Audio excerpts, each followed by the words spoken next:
गाजियाबाद में एक ऐसी खबर निकल के आई है। देखिए, मैंने बताया ना, होमगार्ड की सेवा स्वयं में फर्जी ड्यूटी के आरोप में क्या नहीं, ऐसे कोई फर्जी ड्यूटी के आरोप में नहीं। एक किस तरीके से देखा जा रहा है होमगार्ड। नमस्कार, आप देख रहे हैं दैनिक भास्कर।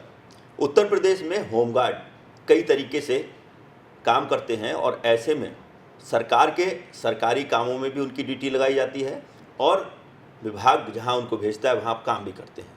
वैतनिक और अवैतनिक दो तरीके के कर्मचारियां होते हैं और ऐसे में सरकार जो है उनसे ड्यूटी भी लेती है। कई बार देखा गया है कि होमगार्ड कई शिकायतें भी करते हैं। हमारे साथ ज़्यादा बातचीत करने के लिए उत्तर प्रदेश डीजी होमगार्ड विजय कुमार मौर्य जी साथ में हैं, उनसे बात करेंगे। सर, किस तरीके से देखा जा रहा है होमगार्ड जो अवैतनिक हैं वो शिकायतें कर रहे हैं उनके निदान के लिए? देखिए, कोई शिकायत जो भी होती है विभाग में उसका त्वरित निस्तारण किया जाता है। आप जानते हैं कि अभी हमारी सरकार जीरो टॉलरेंस पर काम कर रही है, चाहे जो भी क्षेत्र हो, कार्य के क्षेत्र में हो, भ्रष्टाचार का क्षेत्र हो, कहीं भी किसी भी तरह से कोई शिकायत आती है तो उस पर तत्काल हम लोग कार्रवाई करते हैं, सरकार को अवगत कराते हैं। जहाँ तक होमगार्ड के विभाग की बात है, आप समझ सकते हैं कि ये ऐसा विभाग है जो आज के डेट में शायद ही कोई प्रदेश का कोई अन्य विभाग हो जिस तरह से हम लोग यहाँ पर काम कर रहे हैं। पूरा का पूरा डिजिटल माध्यम से काम हो रहा है, पूरा प्लेटफॉर्म पर काम चल रहा है। हमारे होमगार्ड्स की ड्यूटीज असाइनमेंट से लेकर के उनके सैलरी का निष्पादन भी सीधा उनके बैंक अकाउंट में होता है। तो प्रयास होता रहता है कि किसी भी तरह से कहीं पर किसी तरह से दिक्कतें ना आए।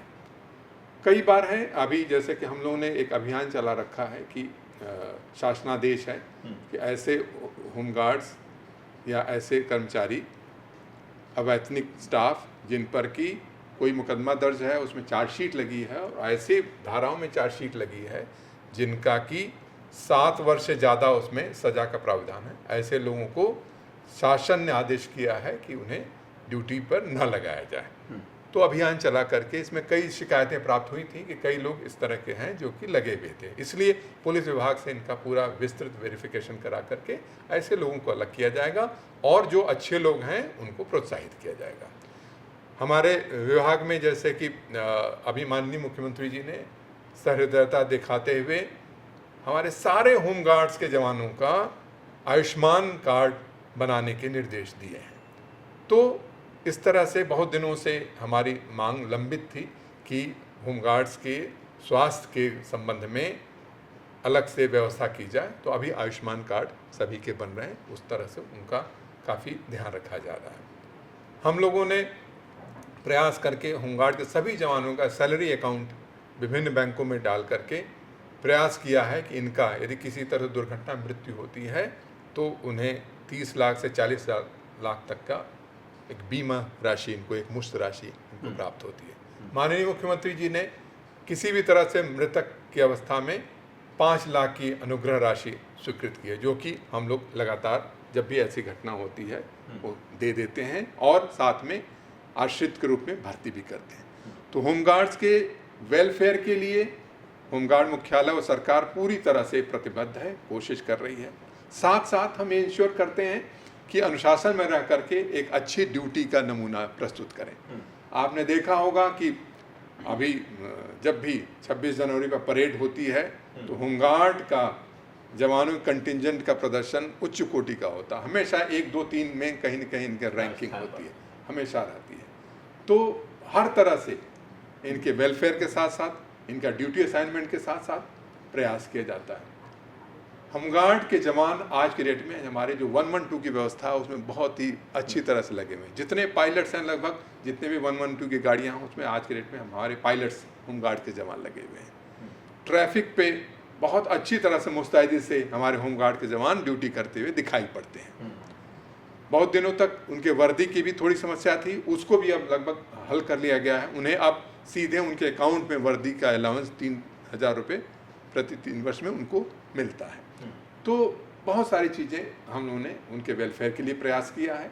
उनके सर्विस को, उनके काम को, जो स्वयं सेवक के रूप में काम करते हैं, वो और अच्छी तरह से काम कर सकें, उसके लिए लगातार प्रयास जारी है। मुख्यालय में फर्जी ड्यूटी के आरोप में क्या जांच अब तक हो रही है? नहीं, ऐसे कोई फर्जी ड्यूटी के आरोप में नहीं। एक किसी ऐसा होमगार्ड था जिसको कि 7 साल से ज़्यादा की सज़ा का पता चला था, उसको हटाने की नोटिस दी गई थी। तो उसने एक शिकायत की है जिसकी की भी जांच चल रही है। और मैं आश्वस्त करना चाहूँगा कि जो भी जांच में चाहे जो भी अधिकारी कर्मचारी इसमें दोषी पाया जाएगा उससे सख्त। गाजियाबाद में एक ऐसी खबर निकल के आई है कि कंपनी कमांडर की पत्नी उर्मिला राय जो है कि आंगनबाड़ी में भी काम करती हैं और होमगार्ड में स्वयंसेवक भी हैं, और दोनों जगह उन्होंने एक दूसरे विभाग में एक गुमराह करने वाला शपथ पत्र दिया है।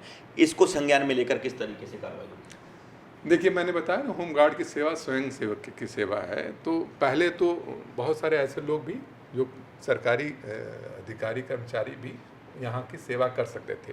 बाद में ऐसी शिकायतें आई थी कि दो जगह से तनख्वाह लेने वाली थी, तो इसको अब डिसकंटिन्यू कर दिया गया है। इसके बावजूद भी यदि कोई ऐसी शिकायत है और इसमें आपने जैसे संज्ञान में लाया है, तो उसमें 0 टॉलरेंस की नीति रहेगी। जो शासनादेश के अनुसार जो है नहीं कर सकते दूसरे जगह पर कार्य, तो यदि कहीं पर इस तरह से काम हुआ होगा तो उसमें रिकवरी की जाएगी और सख्त कार्रवाई की जाएगी। ठीक, तो ये देख सकते हैं, ये है उत्तर प्रदेश के होमगार्ड डिपार्टमेंट के सबसे बड़े अधिकारी, जिन्होंने आश्वासन दिया है कि किसी भी तरीके का भ्रष्टाचार बर्दाश्त नहीं होगा। मुख्यमंत्री जी के 0 टॉलरेंस की नीति पर कार्रवाई होगी। कोई भी अगर इस तरीके का कृत्य करेगा तो उससे रिकवरी के साथ साथ FIR भी दर्ज होगी। कैमरामैन साकेत उमराव के साथ सत्येंद्र शर्मा, दैनिक भास्कर, लखनऊ।